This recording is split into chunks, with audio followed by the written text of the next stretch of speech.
What is the difference between a whole grain and a refined grain? Over here is an image that's from your book that shows a whole wheat kernel. So this would be considered a whole grain.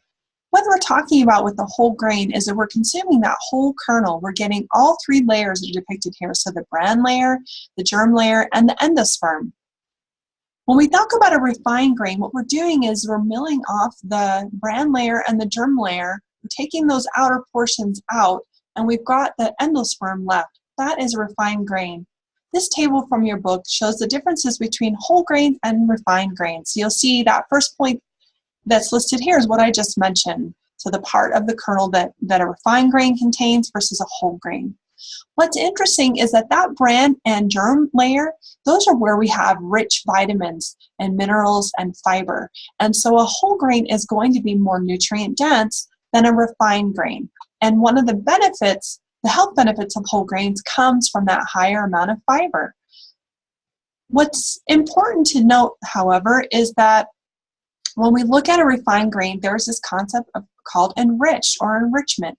So what we've done is that we've taken a refined grain, which is at the endosperm, recognize that it doesn't have as many nutrients in it as a whole grain, and we add back or enrich it with some of the vitamins and minerals that we took out from the refining process. One thing that's important to note, though, is we don't add fiber back in. So it does stay a low fiber product, even if it's an enriched grain. But one thing that's a benefit is that an enriched grain, they often will add more folic acid back to that refined grain than was originally found in the whole grain. Why are they doing this? Well, part of it is because we know that childbearing age women, if they become pregnant, that growing fetus needs more folic acid. And so we want to make sure the women have enough around in their diet.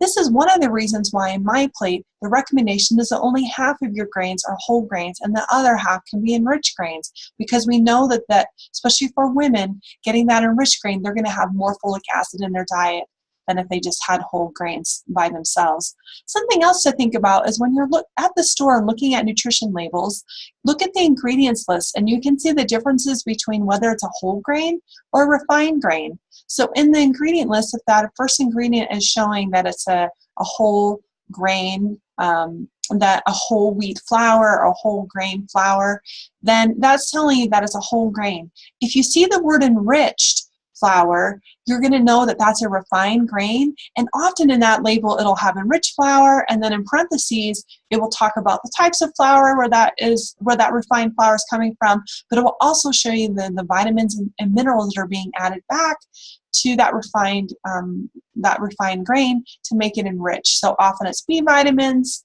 including folic acid like I just mentioned, and they usually add iron back, but they don't add fiber back. So that's still one of the weaknesses of refined grains is it's going to be low in fiber. But if you balance it and follow my plate, you're going to get good fiber in your diet, but also then, like I mentioned, maybe get some more folic acid than you would otherwise. If you have any further questions about this topic, feel free to contact me or the TAs.